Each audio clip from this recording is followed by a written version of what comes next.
Dans 1 gramme de caca, c'est 100 milliards de bactéries, c'est plus que d'êtres humains sur Terre. Le microbiote intestinal est probablement, parmi tous nos microbiotes, celui qui a le plus d'impact sur notre santé. La plupart des gens en surpoids et des gens obèses ont un microbiote appauvri. Parmi les obèses qui ont un microbiote le plus pauvre sont ceux qui vont le moins bien répondre à des régimes diététiques, à de l'activité physique. Dans les prochaines années, il est très probable qu'une analyse de microbiote soit aussi importante qu'un scanner ou une prise de sang pour soigner une maladie. Là, on ne parle pas d'être moins ballonné, on parle de potentiellement guérir ou d'être en rémission d'un cancer. Au début, on parlait de l'intestin comme étant notre deuxième cerveau, tout simplement parce qu'en fait, l'intestin est le deuxième organe après le cerveau à avoir le plus de neurones. Ce qui est intéressant dans cette communication entre nos deux cerveaux, c'est qu'en fait, il y a plus d'informations qui partent de l'intestin qui vont jusqu'au cerveau que l'inverse.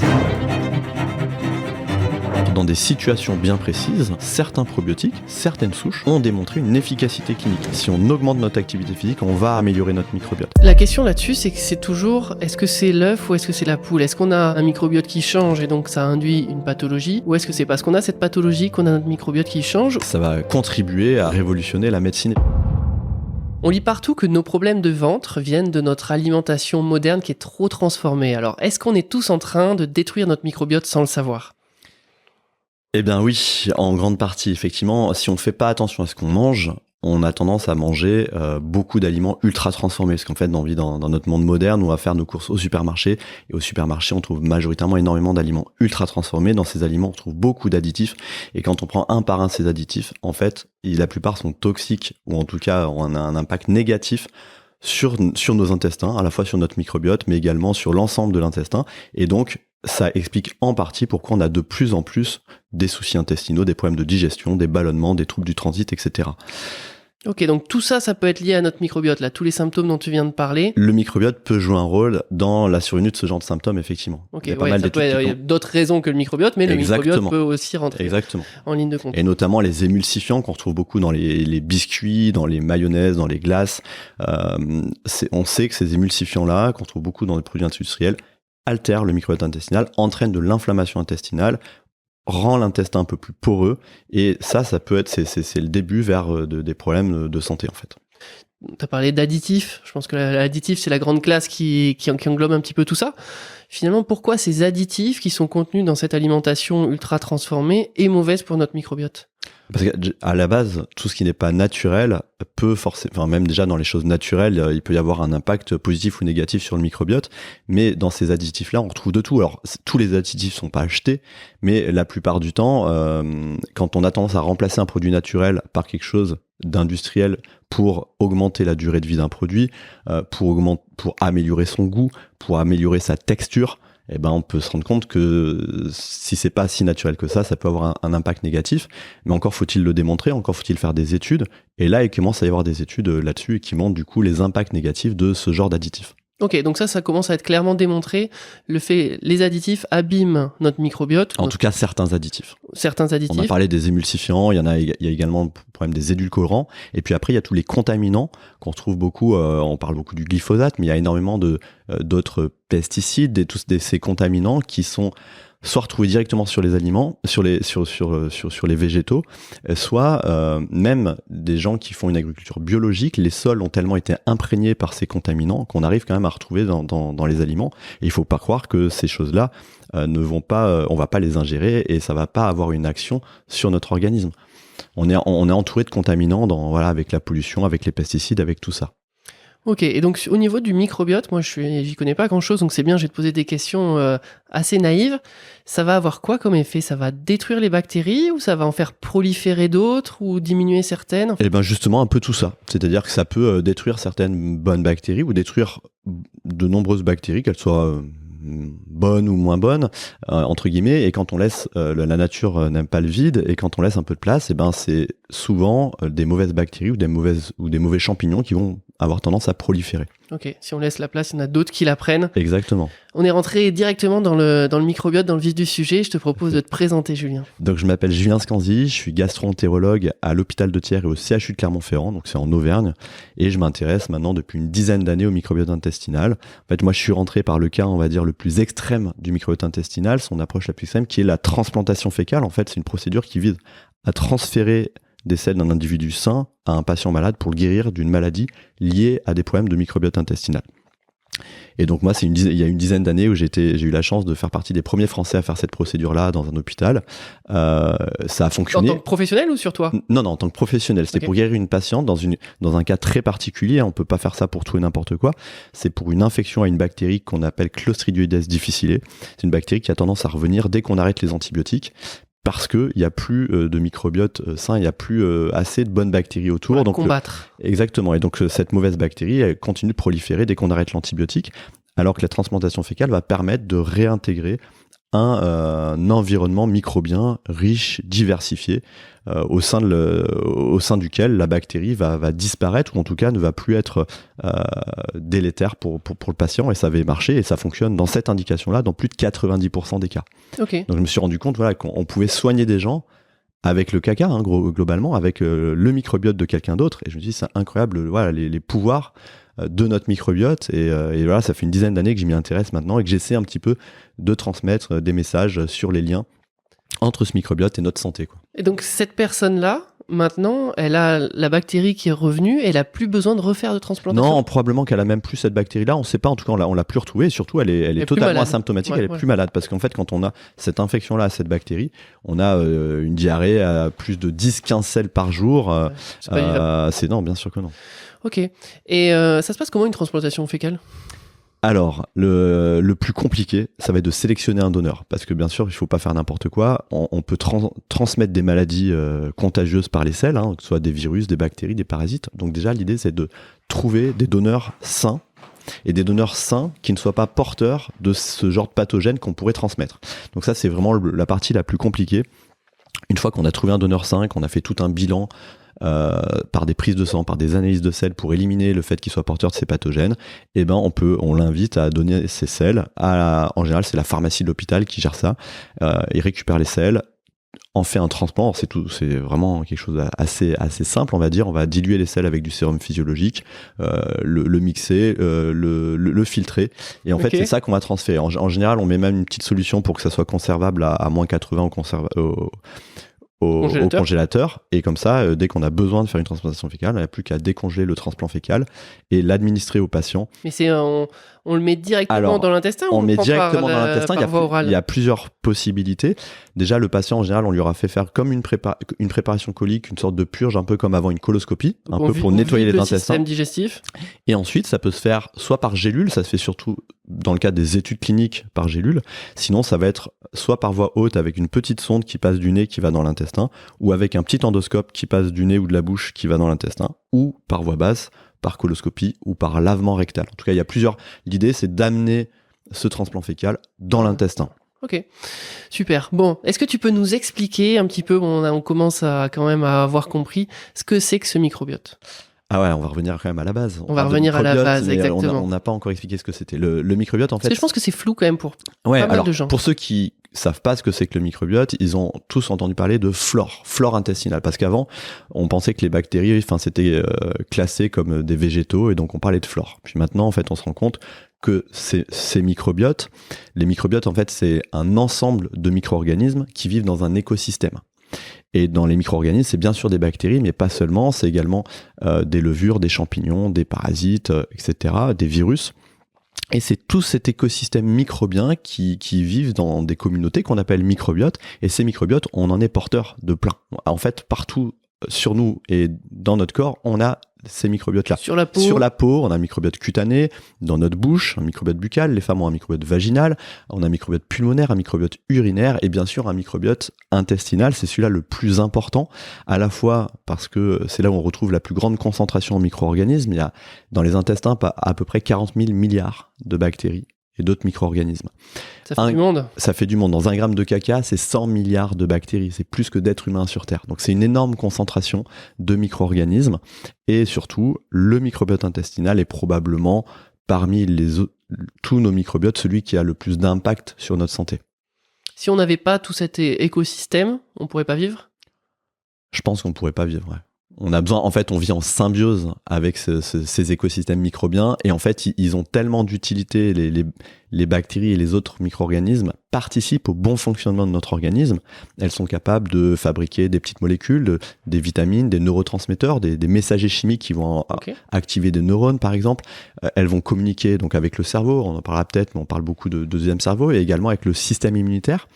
Et on sait à l'heure actuelle que quand il y a un déséquilibre au niveau de ce microbiote intestinal, et ben très souvent ça engendre des problèmes de dérèglement également du système immunitaire, potentiellement des problèmes de santé mentale, des problèmes de métabolique, des gens qui peuvent avoir tendance à grossir, etc. Donc en fait, on sait qu'un dérèglement entraîne des maladies, donc j'ose pas imaginer ce qu'on serait sans aucun microbe. Ça me fait penser aux gros requins qu'on voit et qui se baladent avec les petits poissons autour d'eux et avec lesquels ils vivent en symbiose, en fait. C'est un échange de bons procédés, ça me fait penser un peu à ça. Exactement, on vit en symbiose avec nos microbiotes, avec tous ces écosystèmes microbiens. Il faut l'accepter, et c'est grâce à eux qu'on peut rester en bonne santé. Et en prendre soin, tu vas nous expliquer comment, parce que vu apparemment tous les retentissements, les influences que ça peut avoir au niveau de notre santé, au niveau de chaque catégorie de notre santé, tu vas nous apprendre ça. Comment on hérite, comment est-ce qu'on commence à avoir un microbiote? Quand on est un bébé, il a déjà ces bactéries, elles viennent d'où? À la naissance. En fait, on considère que quand on est un fœtus dans le ventre de notre maman, on n'a pas encore de microbiote. Que ce microbiote intestinal, en tout cas, on l'acquiert lors de notre naissance. Et donc, on va l'acquérir de façon différente si on est par voie basse, par voie naturelle, auquel cas on aura un contact avec le microbiote vaginal et parfois le microbiote fécal de la maman. C'est les premiers microbes que le bébé va rencontrer, qui vont commencer à coloniser son microbiote intestinal. Et bien sûr, ça va être différent si on va naître par césarienne. Et puis, ça va être différent en fonction du microbiote de la maman, en fonction de l'origine géographique et l'origine ethnique.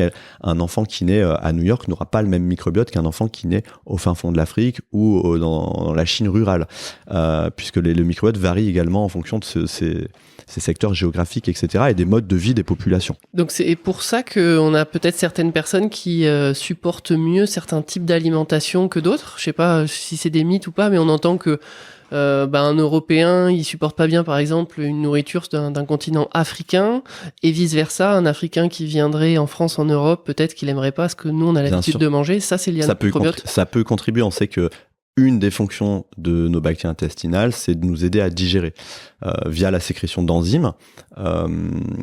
Et donc en fait, la nature, ça nous aidant à nous adapter, effectivement, le microbiote de populations africaines ou chinoises qui n'ont pas du tout la même alimentation que notre alimentation occidentale est probablement plus à même adapté à la digestion de ce qu'ils mangent.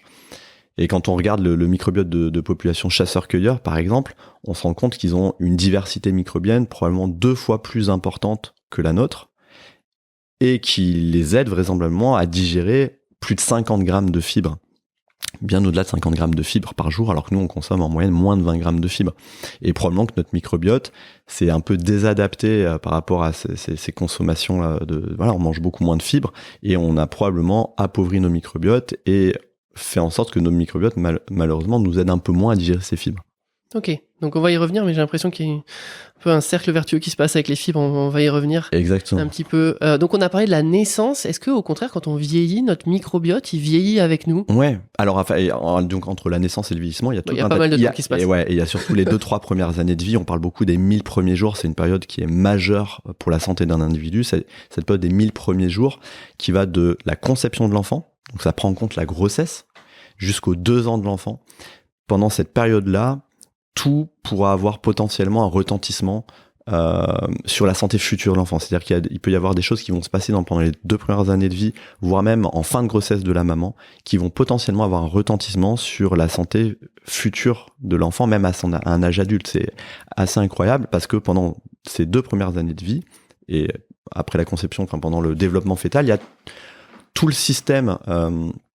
tout l'organisme qui se met en place, il y a bien sûr les organes qui se forment, mais il y a également du coup le microbiote qui se forme à partir de la naissance, et en parallèle de cette formation, ce développement du microbiote intestinal, va se développer notamment le système immunitaire de l'enfant, va se développer son système neurologique, on parle beaucoup de neurodéveloppement, tout ça, ça a lieu pendant ces premières années de vie, tout ça a lieu en même temps, et ce qui pourrait avoir un impact notamment sur le microbiote intestinal dans cette période-là pourra engendrer des conséquences sur le développement, sur le neurodéveloppement, sur le développement du système immunitaire, et potentiellement engendrer un surrisque de développer plus tard certaines maladies. Et donc on sait par exemple que des enfants qui ont des antibiotiques et plus c'est tôt et plus c'est fréquent dans la petite enfance, ont plus de risques de développer des problèmes d'allergie, des problèmes liés à un dysfonctionnement du système immunitaire comme la maladie de Crohn par exemple, ou d'autres pathologies. On sait que la prise d'antibiotiques à ce moment-là peut engendrer un surrisque de développer 5, 10, 20, 30 ans plus tard des maladies. Donc, à contrario, je suppose qu'il faut faire très attention à ce qu'ils mangent aussi pendant ces 1000 premiers jours. À ce que déjà les femmes enceintes mangent, parce que ça part de là aussi. Et après, à ce que les enfants mangent dès leur petite enfance. Bien sûr, ça a un impact important. Et puis effectivement, après, tu parlais du vieillissement. Notre microbiote a tendance spontanément, avec l'âge, à s'appauvrir petit à petit. Donc il y a encore plus un intérêt à le chouchouter, on va dire, en vieillissant tout au long de notre vie, en fait, pour éviter qu'il s'appauvrisse spontanément. Ok, super. Parce qu'on vit dans un milieu qui est pas propice aux microbes. Hein. On fait un peu la guerre aux microbes au quotidien. Alors des fois à juste titre, hein. C'est vrai que du coup on sort d'une épidémie, une pandémie, et les masques, etc. ont eu une grande utilité pour freiner tout ça. Mais il faut pas oublier qu'on est un peu microbien, et il faut pas non plus vouloir détruire tous les microbes. Faut pas être dans un milieu qui est trop aseptisé. Exactement, et surtout pour les petits enfants.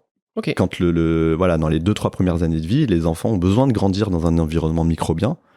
Et donc il faut les mettre à la crèche pour qu'ils soient malades. À la crèche, ou les laisser tripoter les choses dans les jardins, les potagers, jouer avec, et mettre certaines choses à la bouche. Il faut faire attention limiter les risques, mais c'est pas grave s'ils mettent des choses entre guillemets sales, qu'on pense sales, à la bouche. C'est aussi comme ça qui développent leur microbiote, qui font travailler leur système immunitaire, etc. Et donc ça fait partie de la nature. Il n'y a rien qui se fait par hasard. Bon, écoutez, c'est très clair. Je suppose que donc il y a pas mal d'actions de notre environnement qui jouent sur notre microbiote. En quoi l'activité physique et le sport a une influence sur le microbiote ? Alors les mécanismes sont pas parfaitement compris encore, mais déjà ça en a une. On sait, c'est-à-dire on sait que l'activité physique a un impact très positif sur le microbiote intestinal. Peu importe le sport, et même on va dire à haut niveau, les sportifs de haut niveau ont clairement un microbiote intestinal qui est au top. Qui est au top, entre guillemets, même si c'est difficile de faire un classement des microbiotes. En tout cas, les sportifs de haut niveau ont un microbiote très riche, diversifié et équilibré, probablement plus apte à ce qu'ils soient vraiment en bonne santé. Donc, ça, on le sait, si on augmente notre activité physique, on va, entre guillemets, améliorer notre microbiote. Et à l'inverse, ce qui est assez intéressant, c'est qu'il semblerait que notre microbiote puisse aussi participer à améliorer les performances sportives.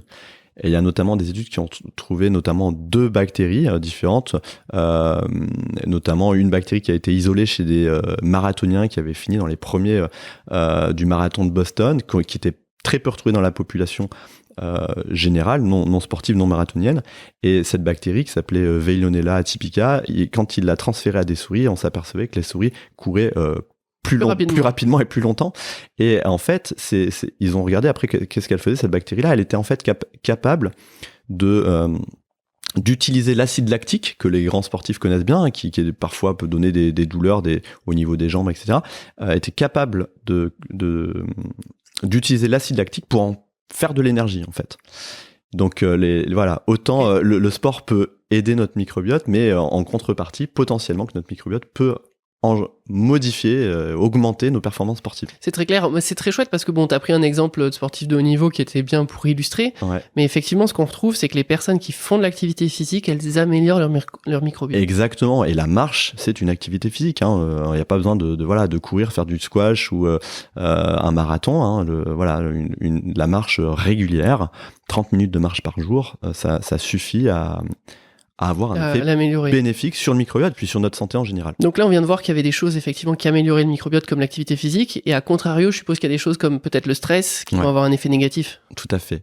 Oui, le stress a un impact négatif sur le microbiote via notamment le cortisol, etc. Et donc effectivement après il y a très souvent un cercle vicieux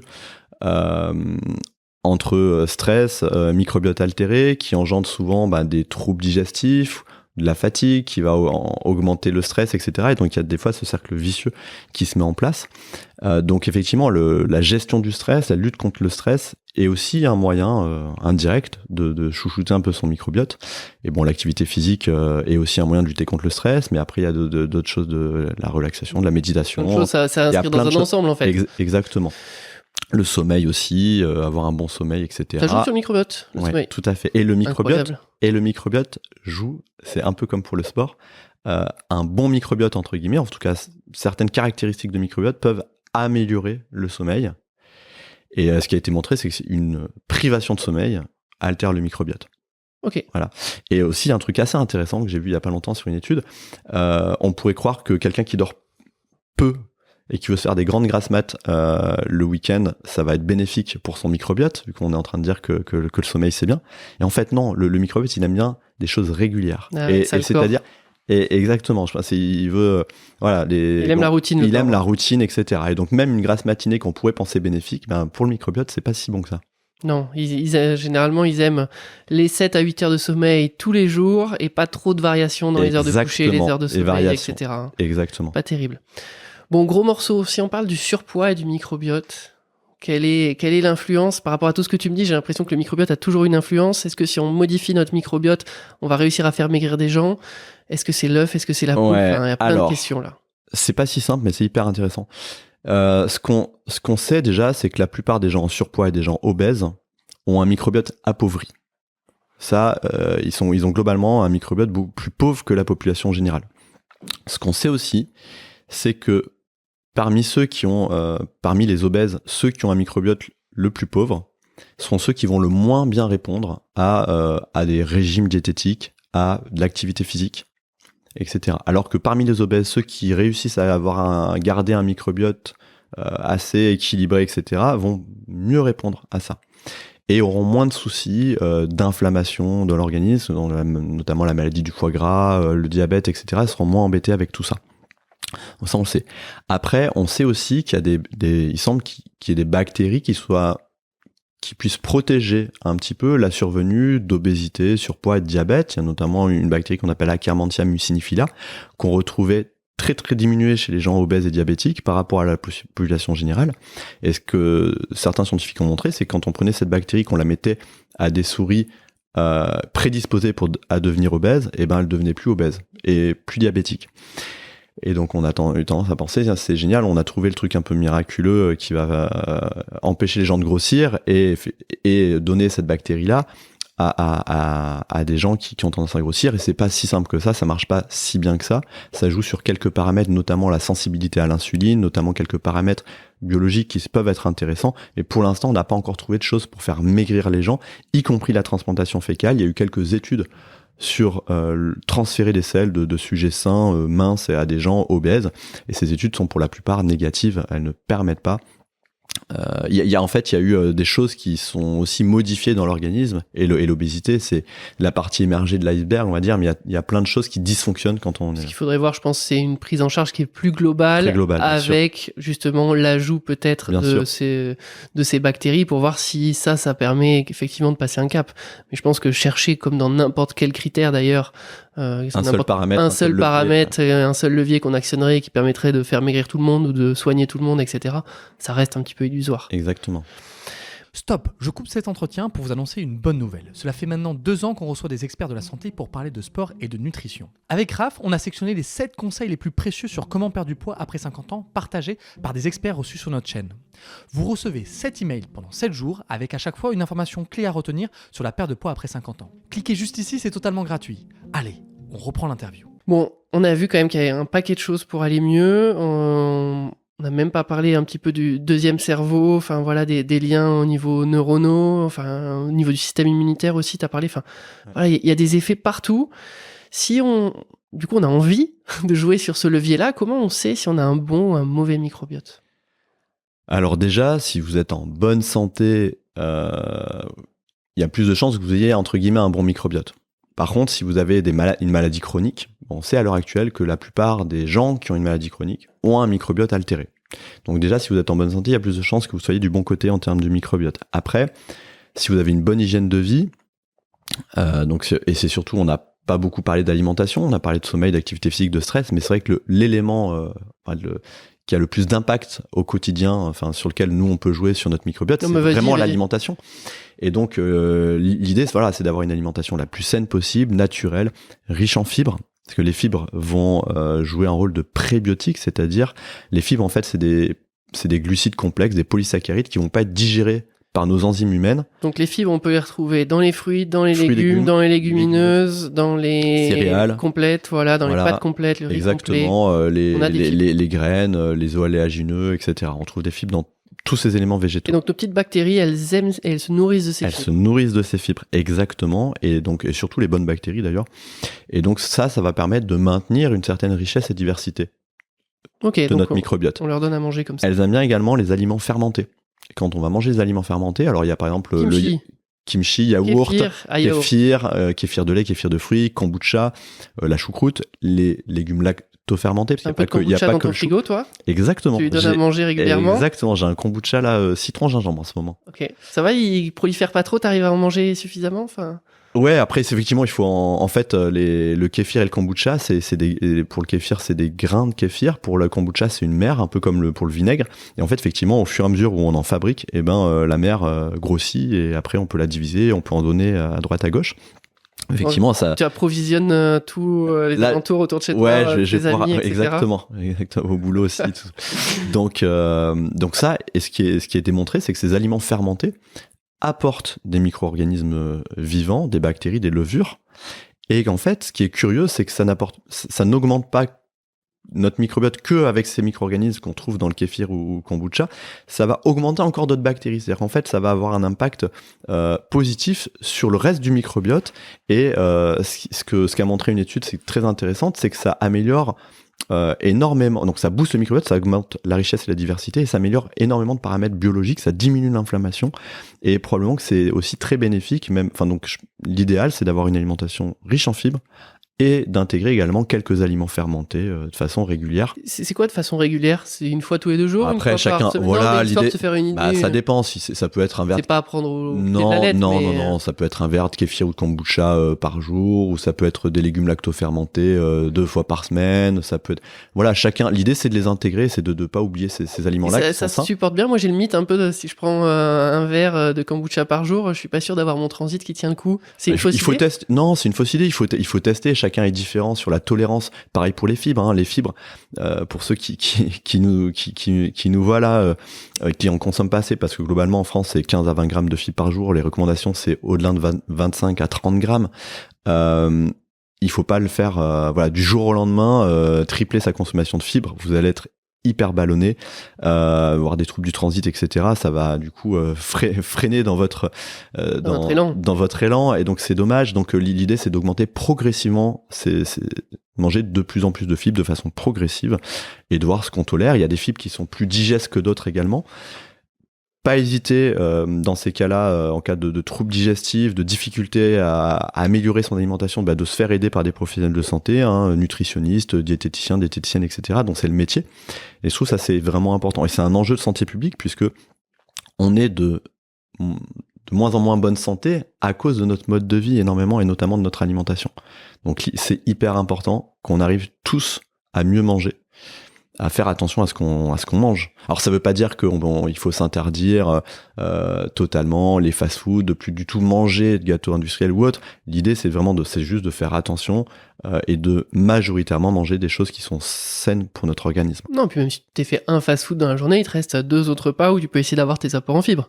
Ouais, exactement, tout à fait. Voilà.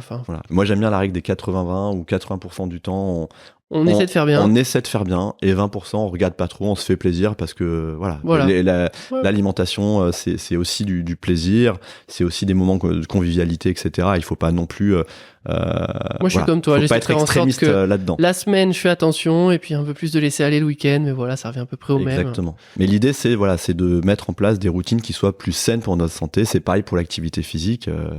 C'est des choses, c'est modifier petit à petit son quotidien dans le bon sens. Du coup, Des fibres, des aliments fermentés, Santé. autre chose ou pas? Plutôt bio pour limiter les pesticides. Ouais, parce que De là, tu nous saison, as de dit que tous les circuit court, additifs, après, c'était parce que mauvais. limiter la viande, limiter les sucres viande ajoutés. Viande et sucre. Ça attaque notre microbiote? Alors, ça attaque pas forcément le nourrit pas, déjà. directement le microbiote, mais par exemple, on sait, si on parle de régime, là je sors un peu du microbiote, on va dire que le régime santé par excellence, c'est ce qu'on appelle le régime méditerranéen. J'aime pas trop parler de régime, plutôt d'alimentation méditerranéenne, parce qu'il n'y a pas vraiment de grandes restrictions dans l'alimentation méditerranéenne. Et c'est sous forme d'une pyramide. Et ce qui est rigolo dans ce régime méditerranéen, c'est que le bas de la pyramide, c'est les activités sociales et l'activité physique. Donc ça, c'est le socle.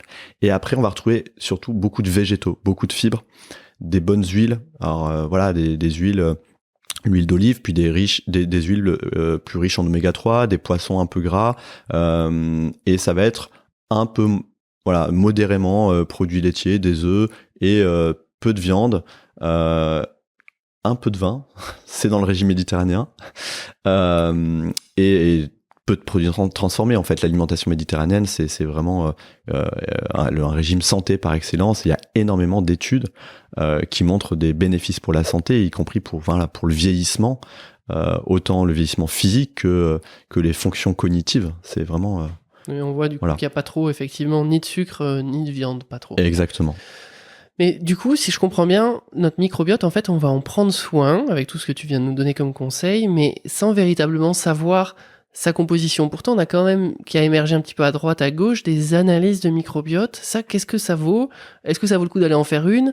Moi, je me dis, c'est comparé à quoi? Parce que moi, quand je vais faire une prise de sang, on me dit, tiens, ton taux de diabète, il est de temps, faut que ça soit entre ce minimum, ce maximum, et tu regardes. Là, au niveau du microbiote, on a ça, faut telle bactérie dans telle quantité, telle bactérie dans telle quantité, c'est comment? Alors, effectivement, à l'heure actuelle, vous avez la possibilité, c'est assez facile de faire analyser son microbiote. Il y a des laboratoires qui le font, des startups qui le font, et maintenant, les analyses sont relativement standardisées dans la procédure d'analyse. Donc, le résultat est assez fiable. Par contre, c'est qu'est-ce qu'on en fait de ce résultat? Et effectivement, à l'heure actuelle, les résultats, il est souvent rendu sous la forme d'une comparaison par rapport à une moyenne de microbiote d'une centaine de populations, de personnes saines. Ce qui est totalement différent pour une prise de sang. On sait que le taux de potassium, il doit être dans cette fourchette-là. On sait que le taux d'hémoglobine doit être dans cette fourchette-là. Là, parce que on sait que si c'est trop ou trop bas, il y a un risque pour la santé, ça on le sait. Par contre, le microbiote, c'est beaucoup plus compliqué que ça. C'est-à-dire qu'en fait, c'est beaucoup plus empirique. En fait, vous pouvez il peut y avoir 1000 personnes en bonne santé avec un bon microbiote et qui sera pas du tout le même. Et le bon microbiote pour une personne, il sera peut-être moins bon pour une autre personne. L'idée d'un bon microbiote, entre guillemets, c'est d'avoir suffisamment de micro-organismes pour faire les fonctions essentielles de ces micro-organismes-là et pour remplir ces fonctions pour notre santé. Si on perd une bactérie qu'on retrouve chez d'autres, mais qu'il y en a une autre qui fait le même job, c'est pas grave. Et donc, le problème de ces analyses-là, c'est que pour l'instant, on ne sait pas trop quoi en faire. On sait, un médecin, si vous venez me voir, même moi en tant qu'expert au niveau du microbiote, que vous arrivez avec votre analyse, voilà mes bactéries. Et je vais pas forcément pouvoir vous prendre en charge d'une façon plus personnalisée, plus adaptée avec le microbiote pour l'instant. Mais ça, c'est en train d'évoluer extrêmement vite, notamment avec l'arrivée de l'intelligence artificielle, etc. Et dans les prochaines années, il est très probable qu'une analyse de microbiote soit aussi importante qu'un scanner ou une prise de sang pour soigner une maladie, pour éventuellement aider à diagnostiquer une maladie et pour aider un médecin à choisir le meilleur traitement, le traitement le plus adapté en fonction du microbiote, puisque le microbiote peut modifier la réponse à des traitements. On sait que il y a des traitements, notamment des traitements anticancéreux comme ce qu'on appelle l'immunothérapie, où des sujets malades atteints de cancer vont répondre à ce traitement-là et potentiellement guérir de leur cancer, ou en tout cas être en rémission, et d'autres qui vont pas du tout répondre et donc potentiellement mourir plus rapidement de leur cancer. Et cette différence de réponse, elle est médiée en grande partie par la composition du microbiote intestinal. Et donc ça, si on est capable de l'anticiper, on sera potentiellement capable de mieux choisir le traitement. Et ça, c'est bientôt. Donc le microbiote, pour toi, ça peut être un des aspects de la médecine de demain? Pour moi, ça va contribuer à révolutionner la médecine, effectivement. C'est en train, petit à petit, de la révolutionner, ouais. Je vais te dire que, pourtant, ce qu'on entend pas mal sur le microbiote, quand même, c'est que c'est hyper prometteur, mais qu'à l'heure actuelle, il n'y a pas grand-chose. Et ben voilà, c'est un petit peu ce que je viens de dire. Là, je vous dis, je vous soignerai de telle manière plus tard. Tout de suite, c'est encore un peu tôt. On comprend pas encore tout. Et effectivement, et on a l'impression en plus que c'est un gros sujet de mode, puisqu'il y a 10 ans, on parlait pas de microbiote. Et donc, il y a beaucoup qui disent que voilà, c'est vraiment un effet de mode. Il y en a qui parlent dessus, il y en a qui écrivent des livres. Et il y en a qui font des vidéos YouTube là-dessus. Mais en fait, déjà, il y a 15-20 ans, tout simplement, on n'avait pas les outils pour l'étudier, le microbiote. Le microbiote, c'est pas quelque chose, ça existait déjà, c'est juste qu'on n'avait pas les outils pour l'étudier et pour étudier les liens entre ce microbiote-là et notre santé. Et chaque jour, il y a des études qui montrent de façon très pertinente les liens entre le microbiote et la santé, que ce soit la bonne santé, que ce soit des maladies, organiques, les maladies du foie, des maladies du côlon, des cancers, que ce soit des maladies mentales, l'anxiété, la dépression, voire même l'autisme. Il y a un lien entre le microbiote intestinal et ces maladies-là. Le problème, c'est que pour l'instant, ce lien-là, en tout cas les mécanismes entre les deux, sont pas toujours compris et expliqués. Et donc, c'est pour ça qu'il y en a beaucoup qui disent « Méfions-nous, on comprend pas tout et peut-être que vous racontez n'importe quoi. » Sauf que si on regarde les études, et notamment, alors il y a beaucoup d'études qui sont faites chez la souris, mais qui montrent que quand on transfère le microbiote d'un individu malade à une souris sans microbiote, la souris va le plus souvent développer la même maladie via le microbiote. Donc le microbiote peut médier, peut prédisposer à développer des maladies ou potentiellement prédisposer à moins développer une maladie, ce qu'on a dit tout à l'heure avec cette fameuse bactérie pour la prévention du diabète par exemple ou de l'obésité. Donc voilà, il y a des choses, mais des exemples, on va reparler un exemple de la grossesse. Pendant la grossesse, le microbiote de la femme enceinte se modifie et en fait il a tendance, notamment sur la fin de grossesse, à s'appauvrir et à devenir assez proche de celui qu'on retrouve chez les obèses. Et ce qui est curieux, c'est qu'enfin, il y a une étude, des scientifiques ont pris le microbiote de femme enceinte en début de grossesse et le microbiote de femme enceinte en fin de grossesse, l'ont transféré à des souris sans microbiote, et avec la même alimentation, les souris qui avaient récupéré le microbiote de femme en fin de grossesse se mettaient à devenir obèses, et à l'inverse des autres qui restaient minces. Et en fait, ce qui est intéressant, c'est de se dire que ces souris, le microbiote là engendrait de l'insulinorésistance, ce qui est le début d'un diabète, et probablement que la nature étant bien faite, c'est pas pour rien qu'il se passe ce phénomène-là. Peut-être qu'une femme, au long de sa grossesse, ça lui permet, avec cet appauvrissement du microbiote, d'extraire plus de calories et d'énergie avec une même alimentation et de permettre de nourrir son bébé. C'est-à-dire que nous, c'est vrai qu'on vit dans l'opulence de l'alimentation, on a des supermarchés partout, on peut facilement faire des courses, mais quand on prend l'échelle de la population mondiale, l'alimentation n'est pas toujours... c'est pas partout. C'est pas partout qu'on vit dans cette opulence de la nourriture, et donc là, ça permet à une femme enceinte, en se nourrissant de la même manière, de nourrir également son bébé. Probablement. Voilà. Donc c'est un des exemples. Donc en fait, quand on s'intéresse, on se rend compte que le microbiote est quand même central. Alors bien sûr, ça n'explique pas tout. On va pas pouvoir tout soigner avec le microbiote, mais en tout cas, ça ouvre des perspectives hyper intéressantes. La question là-dessus, c'est que c'est toujours, est-ce que c'est l'œuf ou est-ce que c'est la poule ? Est-ce qu'on a un microbiote qui change et donc ça induit une pathologie ? Ou est-ce que c'est parce qu'on a cette pathologie qu'on a notre microbiote qui change ? Ou est-ce que toi, tu penses qu'il y a les deux qui s'auto-entretiennent ? Ou est-ce que tu penses que ça dépend des cas ? Alors, la plupart des études qui regardent qui essaient de répondre à cette question vont plutôt dans le sens que ce serait plutôt le microbiote qui engendrerait des maladies, des problèmes de santé. C'est ce que j'ai donné 2 exemples avec le microbiote de la grossesse. Également pour l'obésité, il y a des études qui ont montré que si on transfère le microbiote de sujets obèses à des souris sans microbiote, elles vont devenir obèses. Mais il n'y a pas que ça qui rentre en compte, puisque c'est dans un contexte global, et l'alimentation également joue un rôle. C'est-à-dire qu'il y a une étude qui est très intéressante, où en fait, ils ont pris des jumeaux, plusieurs paires de jumeaux, mais avec 2 phénotypes différents, c'est-à-dire un des jumeaux était devenu obèse, l'autre était resté mince, et en fait ils ont transféré leur microbiote à des souris sans microbiote, et on peut s'y attendre maintenant, celle qui avait récupéré le microbiote du jumeau obèse devenait obèse, et celle qui avait récupéré le microbiote de sujet mince restait mince. Mais les souris étant coprophages, elles mangeaient du coup dans une même cage le caca de l'autre. Sympa. Et donc, en fait, en faisant ça, la souris qui était censée devenir obèse, en mangeant le caca de l'autre souris qui avait récupéré le microbiote du jumeau mince, restaient minces. Ok. Et par contre, ils ont fait la même expérience en leur donnant une alimentation type occidentale, plutôt pro-inflammatoire, riche en graisse, en sucre, etc. McDo pour les souris. Le McDo pour les souris, exactement. Et là, pour le coup, le fait de manger le microbiote sain de l'autre souris ne marchait plus. La souris devenait obèse. C'est-à-dire que le microbiote joue un rôle et est impliqué dans beaucoup de choses, mais il n'y a pas que ça. Il y a l'alimentation, il y a des paramètres qui sont propres à chacun aussi. Et voilà, et c'est pour ça que la science continue chaque jour de nous donner un peu plus d'explications, et c'est hyper intéressant. Donc on est quand même vachement acteur de l'évolution de notre microbiote en fait, parce que ce que tu nous dis, c'est que suivant dans quelles conditions on met notre corps, notre microbiote ne réagira pas de la même façon. Exactement. Donc il faut en prendre soin. Tout à fait. Pour en prendre soin, moi je voudrais qu'on explore un peu une piste, parce que moi je m'y retrouve pas. Qu'est-ce que c'est que les prébiotiques? Qu'est-ce que c'est que les probiotiques? Est-ce que c'est efficace d'en prendre? Voilà. Est-ce que tu peux un peu nous éclairer là-dessus? Alors, déjà, quand on parle de biotiques, il y a une notion de bénéfique pour la santé. Et donc, les prébiotiques, ça va être des substrats utilisés par des micro-organismes vivants qui vont après avoir un effet bénéfique pour la santé. En gros, c'est de la nourriture pour les bactéries, pour nos bonnes bactéries.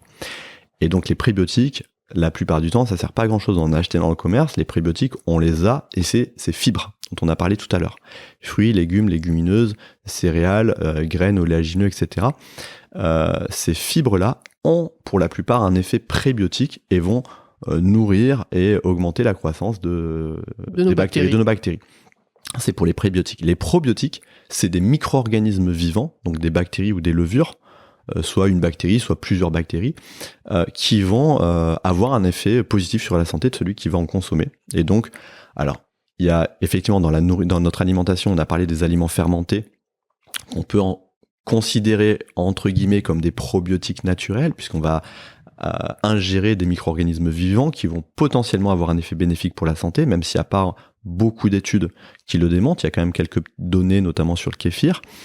La plupart des probiotiques sont sous forme de compléments alimentaires qu'on trouve en pharmacie ou parapharmacie, et donc qui sont soit des bactéries, une seule souche, soit plusieurs souches, soit des levures, qui vont potentiellement avoir un effet positif sur la santé. Et donc, est-ce qu'il faut en consommer? Ça dépend. Quelqu'un qui va bien, qui a un mode de vie sain, qui a une bonne alimentation, j'ai envie de dire, il n'y a pas vraiment de raison qu'il consomme des probiotiques industriels. À la limite, il peut boire son verre de kéfir ou de kombucha, etc. Par contre, dans des situations bien précises, certains probiotiques, certaines souches, ont démontré une efficacité clinique contre placebo. Tu parlais au début. Voilà, donc par exemple, si on est amené à prendre des antibiotiques, on sait que dans 20% des cas, on risque d'avoir de la diarrhée, puisque les antibiotiques, malheureusement, ils vont pas aller juste tuer la mauvaise petite bébête, ils vont détruire une bonne partie des autres bactéries, et donc du microbiote. Les antibiotiques, ils rasent notre microbiote. Voilà, ça détruit, alors, certains plus que d'autres, mais oui, ça peut détruire une bonne partie du microbiote, qui, le plus souvent, va avoir tendance à se refaire au bout de quelques semaines, mais parfois pas complètement. Et surtout, pendant cette période-là où le microbiote est en partie détruit, dans 20% des cas, il y a des cas de diarrhée. Et les probiotiques, certains probiotiques en tout cas, ont démontré une efficacité pour diminuer le risque de diarrhée de 50%. D'autres probiotiques ont démontré l'efficacité pour diminuer un petit peu les symptômes de la gastro-entérite, notamment chez l'enfant. On gagne à peu près une journée de gastro pour les enfants. Sur les troubles digestifs, les douleurs abdominales, etc., notamment dans ce qu'on appelle le syndrome de l'intestin irritable. Et puis, il y a d'autres pathologies, par exemple la rectocolite hémorragique, il y a aussi quelques preuves là-dessus. Dans la dermatite atopique, l'eczéma, il y a quelques données là-dessus, et maintenant il commence à y avoir des choses sur la santé mentale, sur l'anxiété, le stress et même la dépression. Et là on parle de psychobiotiques, puisque ce sont des probiotiques qui vont jouer sur le psychique, sur la santé mentale. Donc en fait, si je comprends bien, si on est en bonne santé, il suffit de faire attention à ce qu'on mange. On mange une pomme et on aura assez de fibres, ou pommes, fruits, légumes, légumineuses, on l'a dit plusieurs fois, etc. Ouais. Et en fait, on donnera assez à manger pour nourrir notre microbiote et ça se passera bien. Bien sûr. Ensuite, on essaie d'avoir des aliments un petit peu fermentés. Ouais. Et voilà, c'est quelqu'un qui n'a pas de symptômes, il n'y a pas besoin un peu d'activité physique régulière, un sommeil régulier, lutter contre le stress, voilà, etc. Et on aura un microbiote qui sera bien. En tout cas, on va le chouchouter et faire en sorte qu'il reste bien. Après, on n'est jamais à l'abri d'une infection, on n'est jamais à l'abri d'une prise d'antibiotiques, qui peut, des fois, il y a des gens qui vont très bien, jusqu'à ce qu'à un moment, ils fassent un abcès dentaire. Et cet abcès dentaire, des fois, c'est 1, 2, 3 antibiothérapies. Et derrière, les gens deviennent malades et tombent dans un mauvais état de santé. Et toi, tu penses que derrière, prise d'antibiotiques, derrière, il faut prendre des prébiotiques?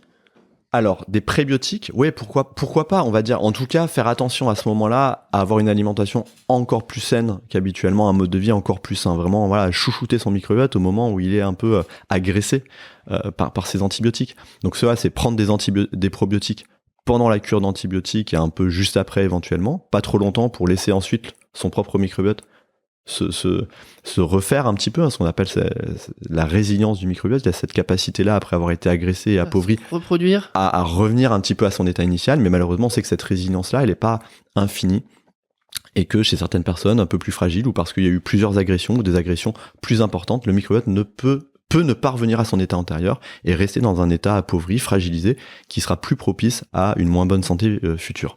Et notamment chez les sujets âgés, dans la petite enfance aussi, quand dans des phases un petit peu de fragilité, quoi. T'as parlé aussi de santé mentale. Ouais. C'est quoi un peu les liens entre la santé mentale et le microbiote? Est-ce que ça a quelque chose à voir avec le fait que notre intestin, on dit que c'est notre deuxième cerveau, ou c'est deux choses différentes? Voilà, explique-nous un petit peu ces deux concepts-là. Alors déjà, au début, on parlait de l'intestin comme étant notre deuxième cerveau, tout simplement parce qu'en fait, l'intestin est le deuxième organe après le cerveau à avoir le plus de neurones. Le cerveau, ça a plusieurs milliards de neurones, l'intestin entre 200 et 400 millions de neurones, et c'est pour ça qu'on parlait de deuxième cerveau. Puis en fait, on s'est rendu compte qu'en creusant un peu, et notamment en s'intéressant au microbiote intestinal, c'est grâce à notre microbiote notamment et à nos bactéries qui arrivent à fabriquer des messagers chimiques, ce qu'on appelle des neurotransmetteurs, qui arrivent à actionner des neurones qui vont envoyer des messages au cerveau. Et ce qui est intéressant dans cette communication entre nos deux cerveaux, entre guillemets, dans ce qu'on appelle l'axe cerveau-intestin, c'est qu'en fait, il y a plus d'informations qui partent de l'intestin, qui vont jusqu'au cerveau, que l'inverse. Donc ça, c'est assez intéressant, et cette communication, elle se fait en grande partie grâce à nos bactéries intestinales, et donc, on peut comprendre que si on a certains déséquilibres au niveau du microbiote intestinal, que les messages qui seront envoyés seront pas les bons, ou pas en suffisamment bonne quantité ou qualité. Et on sait du coup que un microbiote altéré peut augmenter le stress et l'anxiété, augmenter la dépression. Et puis, ce qui est hyper intéressant, alors ça, c'était montré chez la souris, c'est plus difficile à démontrer chez l'homme, mais chez la souris, il a été démontré que le microbiote joue un rôle sur leur comportement. Une souris sans microbiote n'aura pas le même comportement qu'une souris avec un microbiote. Et puis, on sait qu'il y a des souris qui sont différentes génétiquement. Il y a des souris qui sont plus anxieuses que d'autres de base, en fait, par leur nature génétique.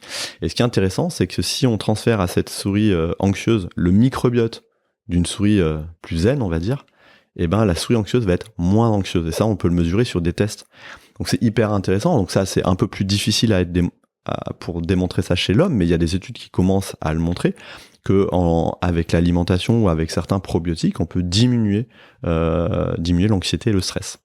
Tu penses que c'est quoi les axes de recherche les plus prometteurs du microbiote? Parce que là, je pense qu'on a pas mal balayé un petit peu plein de secteurs qui pourront être touchés et améliorés par le microbiote. Il y a plein de choses, mais on va dire un des enjeux majeurs. Enfin, il y a pour moi deux enjeux majeurs sur la santé publique.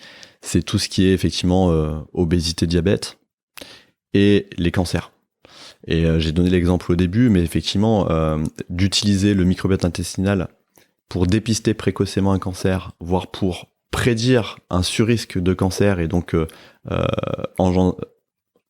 engendrer une prévention un peu plus précoce. C'est par exemple pour le cancer colorectal, on sait que un certain type de microbiote ou certaines mauvaises bactéries peuvent augmenter le risque de cancer colorectal, et ça on les connaît déjà, ces bactéries-là. Donc les rechercher chez des gens, ça peut permettre de les dépister précocement, et surtout en cas de cancer, éventuellement de choisir les bons traitements, ou alors même potentiellement, puisque on a parlé de l'immunothérapie qui est vraiment un traitement révolutionnaire dans le cancer, donner la possibilité à ceux qui ont un microbiote qui n'est pas propice à une réponse à ces traitements, de transférer le microbiote de quelqu'un qui va répondre à ce traitement, ou alors de transférer des éléments dans ce microbiote qui sont peut-être certaines bactéries, certains d'autres micro-organismes qui sont capables d'engendrer la réponse à un traitement. Là, on parle pas d'être moins ballonné, on parle de potentiellement guérir ou d'être en rémission d'un cancer. Donc ça, pour moi, c'est bien sûr un enjeu majeur, et il y a notamment pas loin d'ici à Gustave Roussy des équipes qui travaillent beaucoup là-dessus depuis quelques années, et c'est très prometteur. C'est passionnant. Ouais. Passionnant. Toi, t'as quoi comme témoignage de personnes, je sais pas, dans tes patients, dans ton entourage, qui ont amélioré leur santé en prenant soin de leur microbiote? On peut améliorer des choses comme ça? Alors ouais, déjà les principaux témoignages, c'est les transplantations fécales. Tous mes patients qui ont bénéficié d'une transplantation fécale. Alors je répète, on reste dans le cadre de l'infection à Clostridioides difficile, cette fameuse bactérie. C'est utilisé dans d'autres indications, mais vraiment uniquement dans le cadre de la recherche. Donc les gens qui en ont bénéficié dans le cadre de cette infection-là, oui, ont vécu ça comme quelque chose de miraculeux, derrière se mettre à revivre littéralement. Et puis après, moi j'ai au quotidien, avec les réseaux sociaux, etc., j'ai beaucoup de retours de gens qui, depuis qu'ils me suivent, ont changé un petit peu leur mode de vie, ont amélioré certaines choses, un petit peu des choses dont on vient d'expliquer, enfin l'alimentation, les fibres et puis les aliments fermentés, et qui se sentent en meilleure santé, vont mieux, ont moins de problèmes digestifs ou se sentent tout simplement en meilleure forme. T'expliques comment faire son kéfir sur ta page Insta? Oui, alors après moi je suis pas le plus grand expert de ça, mais bien sûr que j'en parle. D'ailleurs l'un des posts récents que j'ai publié était sur le kéfir et le kombucha, et donc j'ai fait ça avec une experte parce que voilà, moi je me sens pas légitime pour faire ni de la cuisine ou autre, mais par contre oui, effectivement je peux faire passer des recettes ou des choses comme ça. J'ai regardé ton post, je t'essaierai d'avoir ça chez moi pour essayer avec petit plaisir. Peu de prendre un peu plus soin de mon microbiote. Écoute, on a fait un bon tour du sujet. Est-ce qu'il y a quelque chose que tu veux rajouter? Ben non, je pense qu'on a balayé très très large. Puis pour ceux qui sont que le sujet intéresse et qui en redemandent. Voilà, ce que j'allais te demander. Ceux qui veulent en apprendre plus sur ce sujet, où est-ce qu'ils peuvent te retrouver, par exemple? Donc sur les réseaux sociaux, LinkedIn principalement pour les professionnels de santé, on va dire, et sinon Instagram. Donc je publie beaucoup de contenu là-dessus, très pertinent autour des liens entre microbiote et santé. Et puis sur ta page Insta. Donc Julien.Scanzi, c'est assez facile de me trouver. Et du coup, un livre que j'ai écrit il y a maintenant 1 an et demi, qui est sorti, édité par les éditions Le Duc, sorti en août 2022. Super livre avec des belles animations, des belles illustrations plutôt. Voilà, très agréable et puis plein d'informations. Et c'est pas lourd, c'est pas chiant à lire. Donc c'était le but. Le but, c'est que voilà, il parle au plus grand nombre, soit ludique. Voilà, effectivement, Alice Varocco, l'illustratrice, a fait un super travail, donc c'est chouette. Donc le livre s'appelle Incroyable microbiote. Ouais, tout à fait. On va finir avec 2 questions qu'on pose à tous nos invités. Toi, si tu devais donner un conseil à tous tes patients pour être en meilleure santé, ce serait lequel? Franchement, c'est d'écouter, c'est de voir ta vidéo, quoi. Là, ils auront déjà tout en un, il y aura tous les conseils. Non, l'idée, franchement, le premier truc, c'est de faire attention à ce qu'on met dans notre assiette. Ouais, je pense que ça, c'est la vraie leçon quand même de l'épisode. C'est-à-dire que on a parlé de plein de trucs au niveau microbiote, etc. Comment est-ce qu'on peut en prendre soin? Et finalement, on arrive encore une fois à quelque chose qui est hyper simple. Juste, on fait attention à ce qu'on mange. Ouais. Et on part pas trop rapidement dans du traitement avec des pros, avec des prébiotiques, à vouloir interférer. Non, juste, on fait revient attention. Un peu à quelque chose de plus naturel. En fait, ce qu'on a mal fait ces dernières décennies, et notamment avec l'industrialisation de la nourriture. Maintenant, il faut refaire un peu marche arrière, revenir sur des choses plus naturelles, plus saines. Parce qu'on n'est pas fait pour manger de la nourriture industrielle qui est au-delà d'être potentiellement toxique pour le microbiote et notre santé intestinale, est beaucoup moins riche en nutriments, en vitamines, et on n'est pas fait pour manger des gélules de fer, des gélules de toutes les vitamines, de la protéine en poudre. Il faut revenir sur quelque chose de sain, et ça passe par ce qu'on met dans notre assiette. Ça nécessite aussi de s'impliquer un peu plus, de reprendre un petit peu plus de temps pour cuisiner. Mais ne serait-ce que on peut quand même continuer à acheter des choses industrielles, mais l'idée c'est quand même de regarder ce qu'il y a derrière et de limiter déjà les noms bizarres qu'on connaît pas, tous les E, etc. et de faire en sorte qu'il y a des noms qu'on comprend pas. Et de comparer avec 2-3 produits et de prendre celui où il y a la liste est la plus courte, où il y a, de revenir sur des choses plus simples. Et là, on tournait une vidéo il y a pas longtemps avec Serge Ackberg, donc il y a le Nutri-Score. Dès qu'il y a un bandeau noir qui vient s'ajouter sur le Nutri-Score, c'est que c'est un aliment qui est ultra transformé. Ouais. Donc toi tu viens de le dire, ça peut être aussi un début de piste pour les gens qui veulent prendre soin de leur microbiote, éviter ces aliments ultra transformés, donc que ça allume au moins une lumière dans leur esprit quand ils voient ce bandeau noir. Exactement. Au niveau du Nutri-Score. Toi, qu'est-ce que tu as mis en place dans ta vie pour être en meilleure santé récemment ? Tout ça aussi. Hein. Moi, je fais partie aussi des gens qui n'avaient pas forcément une hygiène de vie irréprochable ces dernières. Voilà, on a un moment. Les études de médecine sont longues là. Quand on est étudiant, on a rarement une hygiène de vie irréprochable. Moi, les études de médecine sont longues. Voilà. Puis après, je suis papa là depuis un peu plus de 3 ans, et donc j'ai voulu aussi faire en sorte que mon fils, puis maintenant mes fils, et les meilleures chances dès le début, et donc on s'est mis à faire attention à tout ça. Il y a eu le Covid aussi, qui a eu une période aussi un peu de prise de conscience, des gens sont retrouvés à de nouveau avoir du temps pour cuisiner, etc. Donc voilà, moi j'ai mis en place tout ça. Moi il y a 10 ans, je buvais pas de kéfir et de kombucha, je savais même pas ce que c'était. Donc j'ai mis en place voilà tout ce que j'explique là. J'essaie aussi de me le mettre en place au quotidien pour moi. Peut-être plus de bière. Et l'alcool, ça a une influence sur le microbiote?